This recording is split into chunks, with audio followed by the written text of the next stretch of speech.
কোনো গুমের ঘটনা ঘটেছে? কোনো ক্রস ফায়ার হয়েছে? কোনো মিথ্যা মামলায় কেউ বন্দী হয়েছে?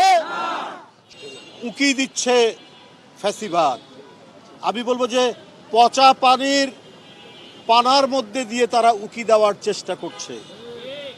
বন্ধুরা, যারা জনগণের জীবন থেকে সুন্দর ভোর কেড়ে নিয়েছিল, যারা সূর্যের আলো কেড়ে নিয়েছিল, যারা স্বাভাবিক জীবনযাপন কেড়ে নিয়েছিল, যারা সুস্থ জীবনযাপন কেড়ে নিয়েছিল, মানুষের বাঁচবার সকল অধিকার কেড়ে নিয়েছিল, তারা আজকে নানা কায়দায় নানাভাবে তাদের চুরি করা টাকা, তাদের পাচার করা টাকা, লক্ষ লক্ষ কোটি টাকা, সেই টাকা ব্যবহার করে সমাজের মধ্যে, দেশের মধ্যে অস্থিতিশীলতা এবং সন্ত্রাসী কর্মকাণ্ড তারা করার চেষ্টা করছে।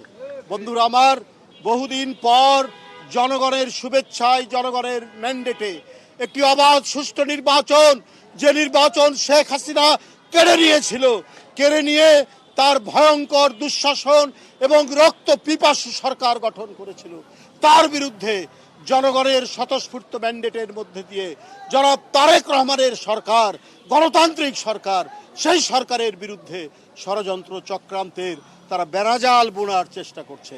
বন্ধুরা আমার, আমাদেরকে যখন 17 বছর দমাতে পারেননি, বাড়িতে বাড়িতে পুলিশ পাঠিয়েছেন, র্যাব পাঠিয়েছেন, গোয়েন্দা পুলিশ পাঠিয়েছেন, জনির মতো অসংখ্য সৈনিক, জাতীয়তাবাদের সৈনিককে আপনারা হত্যা করেছেন। ইলিয়াস আলী, চৌধুরী আলম, সাইফুল ইসলাম, হিরু সহ অসংখ্য নেতৃবৃন্দকে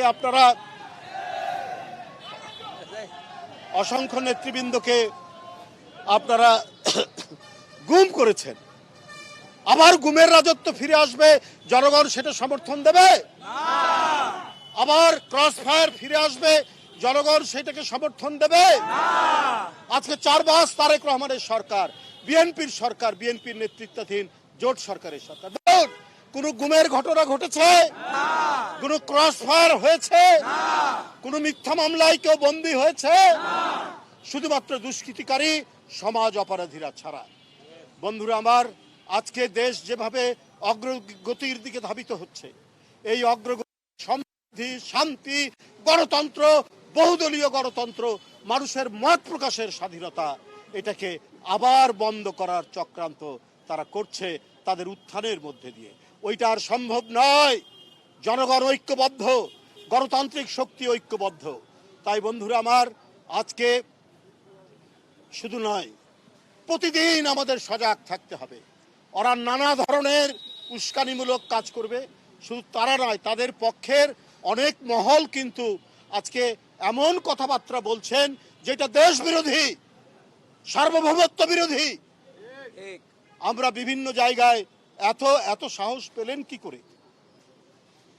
একটা মুক্তিযুদ্ধে 30 লক্ষ জীবন, 2 লক্ষ মা বোন নির্যাতিত হলেন, সেই জাতিকে আপনারা গোলাম বানাবেন, দিল্লির কৃতদাস বানাবেন? এইটা হবে না, এদেশের জনগণ হতে দেবে না। তাই বন্ধুরা আমার, আজকে জাতীয়তাবাদী শক্তি, আজকে জনগণের স্বাধীনতা প্রিয়, সার্বভৌমত্ব প্রিয় জনগণ সব একত্রিত হয়ে ফ্যাসিবাদদের কোন ধরনের ইঙ্গিত, অশুভ কর্মকাণ্ডকে প্রতিহত করতে হবে। আপনাদের সবাইকে ধন্যবাদ জানিয়ে আমার বক্তব্য শেষ করছি।